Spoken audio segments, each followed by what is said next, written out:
ആവേശപൂർണ്ണമായിട്ടുള്ള കൊട്ടിക്കലാശ ശേഷം മുന്നണി സ്ഥാനാർത്ഥികളും പ്രവർത്തകരും ഒക്കെ ഇപ്പോൾ നിശബ്ദ പ്രചാരണത്തിലാണ്. വീടുകൾ കയറി ഇറങ്ങുകയും വോട്ട് അവസാനവട്ടം ഉറപ്പിക്കുകയാണ്. അതിനിടയിൽ ഇപ്പോൾ ഇലക്ഷൻ കമ്മീഷന്റെ ഭാഗമായിട്ടുള്ള നടപടിക്രമങ്ങളൊക്കെ ഇപ്പോൾ നടന്നു വരികയാണ്. ഞാനിപ്പോൾ ഉള്ളത് Kozhikode Nadakkavu government girls higher secondary സ്കൂളിലാണ്.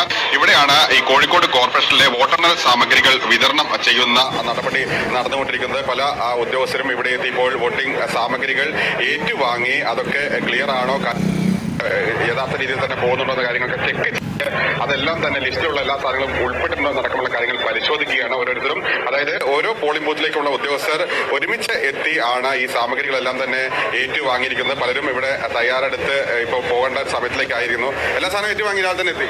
രാവിലെ 8 മണിയാകുമ്പോൾ തന്നെ എത്തി. കാര്യങ്ങളൊക്കെ വളരെ സെറ്റാണ്. ഇത്തവണ കൂടുതൽ സൗകര്യങ്ങൾ ഒരുക്കിയിട്ടുണ്ട് അവർ. 2 ഏരിയ ആയിട്ട് ഒരു കൗണ്ടറിൽ തന്നെ 2 ബൂത്തുകളും അതിന്റെ കാര്യങ്ങളൊക്കെയാണ് ക്രമീകരിച്ചിട്ടുള്ളത്.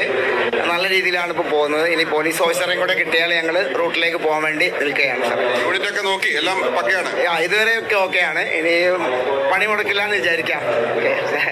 ചെക്ക് ചെയ്തിട്ട് നിങ്ങൾ ഇനി നേരെ ബൂത്ത് പോലുള്ള സ്ഥലങ്ങളിലേക്ക് നമ്മുടെ ഏരിയയിലേക്കുള്ള വണ്ടിയിലുള്ള എല്ലാവരും റെഡി ആവണം. അവർ റെഡി ആവുന്ന സമയത്താണ് നമുക്ക് പോകാൻ വേണ്ടി കഴിയുക. നമ്മുടെ റൂട്ട് ഓഫീസർ നമ്മളെ വിളിക്കും. ആ സമയത്തിന് വേണ്ടി നമ്മൾ വെയിറ്റ് ചെയ്യാണ്. ഒരു ചെറിയൊരു പ്രയാസം ഉണ്ടായത് ഇപ്പോൾ വൈകി വന്നവർക്കൊന്നും ഇവിടെ ബ്രേക്ക്ഫാസ്റ്റ് കിട്ടിയിട്ടില്ല. നേരത്തെ വന്ന്